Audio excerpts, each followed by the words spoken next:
Hi, my name is Steve and I'm with the Teaching Assistant Project at Rutgers University, and today I'm going to talk to you about how to solicit tips for success from your current students for future students. And the reason we want to do this is because the end of semester feedback we typically get, although it's very important, we usually only get this kind of like bird's eye view perspective of the instructor and the course as a whole.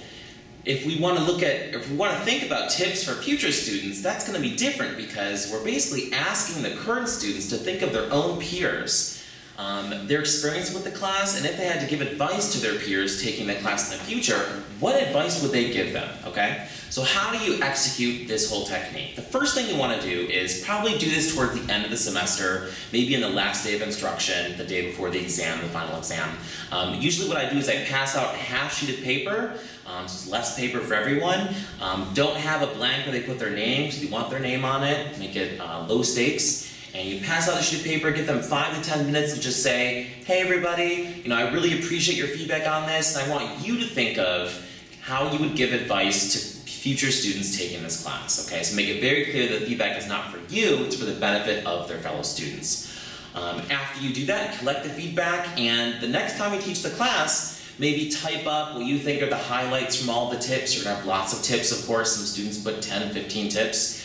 You want to put that into one document and maybe call it something like tips for success from past students or tips for success from your peers in past semesters. And the great thing about this is you can make it available on your online course management system, whether it's Blackboard or some other system, and post it about 2 weeks before the semester starts. Then you get students, the overeager students who are logging in early, they're going to see a document that they can sink their teeth into and get a sense of what the class is about, but more importantly, how to survive the class and perform to the best of their abilities. And again, you could talk like a broken record all day about what you could do to succeed in the class, but this is coming from the students themselves. And when I did this, I've done this for about a year now, I learned things I never thought about in the first place. So for instance, just the importance of taking notes while you read, and of course that's an important one. Other things like studying with friends. A lot of people suggested to have a study buddy. Other people also recommended starting a Google document to keep notes among their peers, stuff like that. So sometimes you just don't realize these things because you are not on the receiving side